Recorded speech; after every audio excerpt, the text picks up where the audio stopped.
Honor and violence. Two words that spring to mind when thinking about the samurai genre. Just like the Western, they personify a sense of idealized righteous masculinity, where virtue and morality will always prevail even in the face of violence and pain. Those that fight for truth and honor will always be the winner here because it's not a contest of skill, but a contest of ideology. Recently, I saw Tsukamoto's Killing, a revisionist samurai film that somewhat played with the expectations we bring to the genre in a really interesting and relevant way for Japan. And I really want to dive into it, so here we go.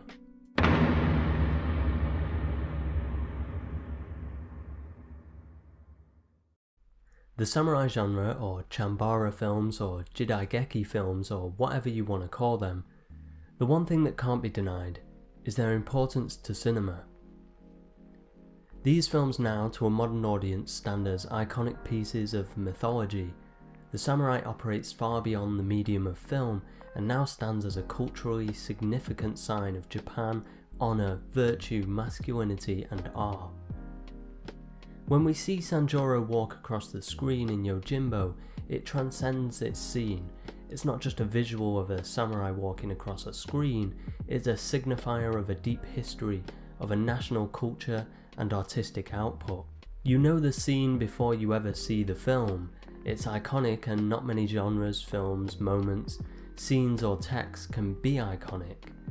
It's something that happens when a piece can resonate beyond its time, when generations upon generations can still turn to it for importance and meaning. And the samurai film did just that, and that is why it continues to be relevant genre even to this day. John Berger wrote, "It became evident that an image could outlast what it represented. It showed how something, or somebody, had once looked. The image maker was also recognised as part of the record. An image became a record of how X had seen Y." The samurai genre is so important to film history and culture because it captured a moment of Japanese feeling, a moment of their history personified into an idealised piece of escapism. It shows us how X had seen Y during a time Japan was struggling to understand themselves. You must remember that Japan, during the golden age of the samurai film, was still predominantly a new economic power. Just 100 years prior to that, life almost resembled that which was depicted in these films. The Edo period, which ended in 1868, saw Japan stay relatively, almost exclusively, secular to the Western world, meaning industrialised capitalism and industry was foreign to Japan. Hence their culture underwent a huge change come the early 1900s, and film, a new form of media, was utilised to romanticise their history, and remember a time when Japan was pure, unchanged, and their national identity was clear and simple. A way of life that basically exemplified many of Japan's values that they didn't want to lose amidst the vast technological changes. Post-war Japan was never the same. First they were occupied, and their culture was censored by America. Then they experienced a huge economic boom. Japan changed so rapidly that they needed to cling to remains of the past to try and remember who they was and figure out where they stand in the modern world. And that is why the samurai film becomes so important. It's a genre built on a nostalgia of a pre-changed time, a simpler time where Japan's identity was concentrated, secure and unfiltered. Of course the samurai is romanticized. Bushido, their code, was aspirational, not literal. Of course they wanted to aspire to be that, but that wasn't always possible. Even kendo was an art form. In reality they fought with more appropriate tactics. They were tacticians with the aim of victory. In the Edo period they ended up becoming essentially useless. They were remnants of the past. Japan was at peace and they didn't have a purpose in peaceful times. Some became ronin, essentially swords for hire and bandits, some became civil servants, some just wandered around trying to find their place. The point being, they were struggling to find out how they fit into this new emerging society, where their foundational skills didn't necessarily offer any use, that their values did. Which really is exactly how Japan felt during the 20th century, and thus it's of no surprise that the samurai becomes a symbol of Japan.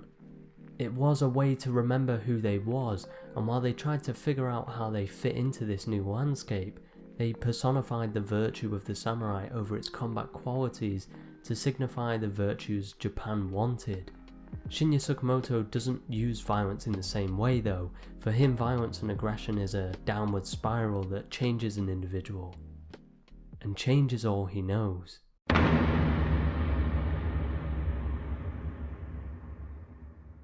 Tsukamoto was born in 1960 and thus was a part of the generation that grew up in the ever-changing post-war Japan, witnessing Japan's emergence into an industry leader. In Tom Mez's book, Iron Man, the Cinema of Shinya Tsukamoto, he quotes the director directly, saying, "That period was really the start of urban development, with new buildings being constructed in most of the empty lots. There were very few empty spaces left for us to play in." Tsukamoto as a director does not have a pre-changed era to romanticize, all he knows is change, so his films are far more reactionary than reminiscent. He can't escape through heritage, he has to accept his reality. Tom Mez further notes how important Tsukamoto's breakout film Tetsuo was. Not only was Tetsuo a film by a director of a new generation, it also brought a new generation of foreign fans to Japanese film, rather than being built on the remnants of the past.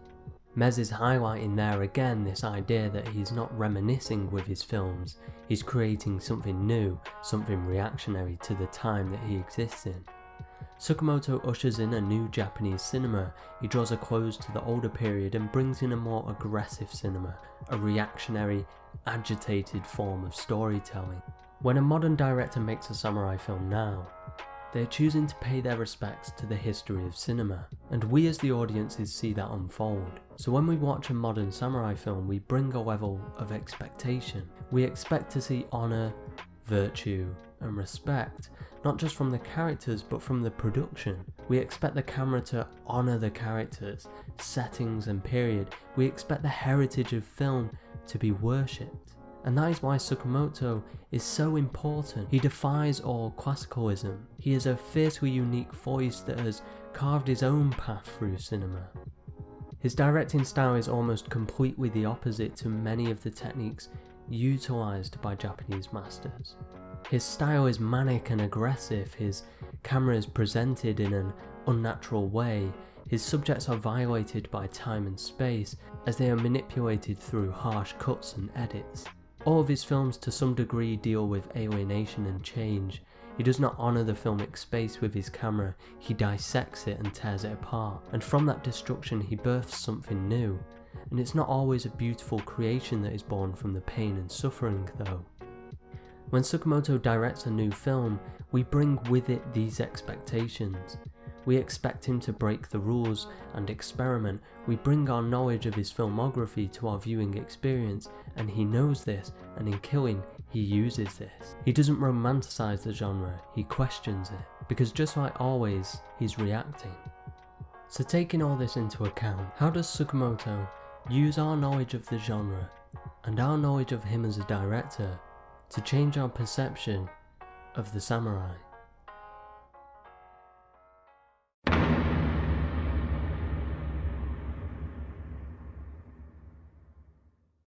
Well, as Levi Strauss theorised, film works in terms of binary oppositions.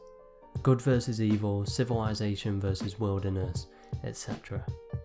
And Tsukamoto uses opposition in this film even before you watch it, because just him being the director tackling this genre seems to be a juxtaposition of style. He represents something vastly different to what the samurai genre represents.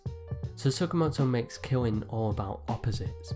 He does this by centering the narrative around two samurai, which are Suzuki, a young yet highly skilled samurai that is reluctant to use violence and has yet to actually take a life, and Sawamura, an older samurai that is highly accustomed to violence and is played by Tsukamoto himself. The spirit of the samurai gets split into two characters essentially, the virtue, the art form, the calm tranquility that we romanticize about the samurai gets placed into Suzuki. Essentially he represents this vision we have of the samurai. And Sawamura, who represents the violent side of the samurai, in a way represents the realistic, real version of the samurai. And Tsukamoto suggests that the two can't really coexist. He shows this when Sawamura learns that Suzuki is essentially a pacifist, and as a result forces him into violence by hunting him and forcing him to duel to the death. Tsukamoto does what he always has. He agitates violence out of the narrative as a character in the film and as the director.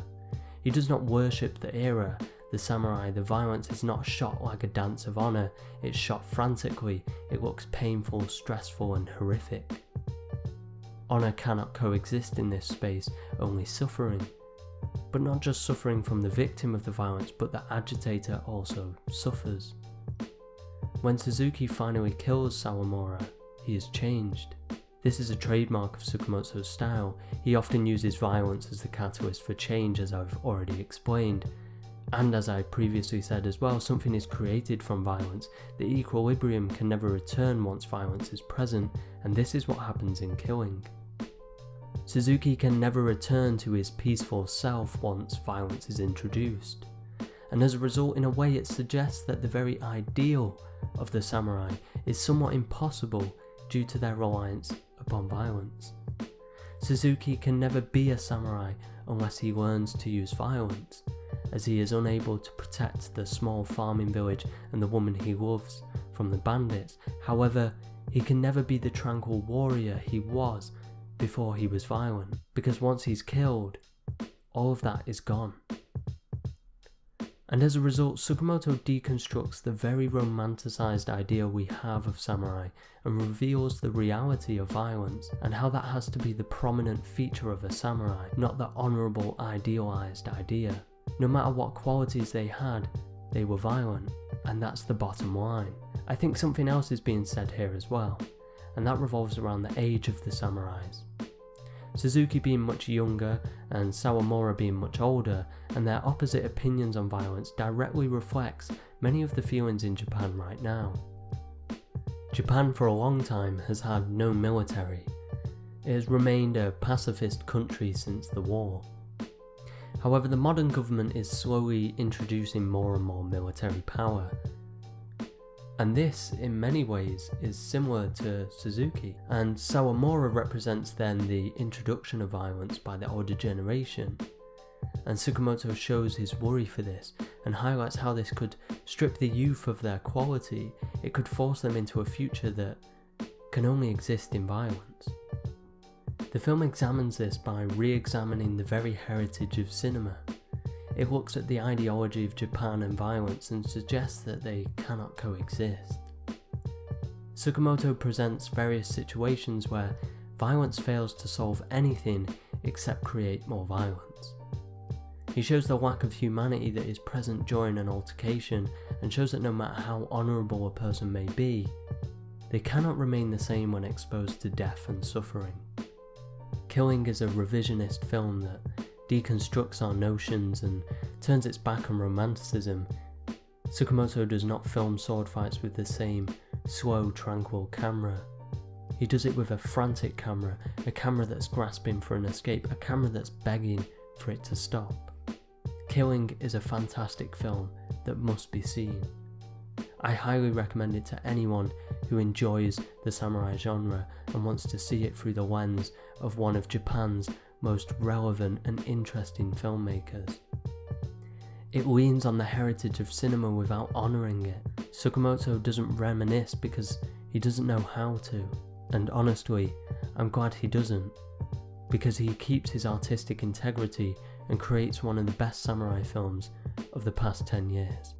If you enjoyed this video guys, then please think about commenting, subscribing and all that kind of stuff. Any involvement on the channel just helps it grow and helps me see that people are enjoying the content I'm creating, which as a result encourages me to carry on making more. Thanks for watching guys, and I'll see you on the next one.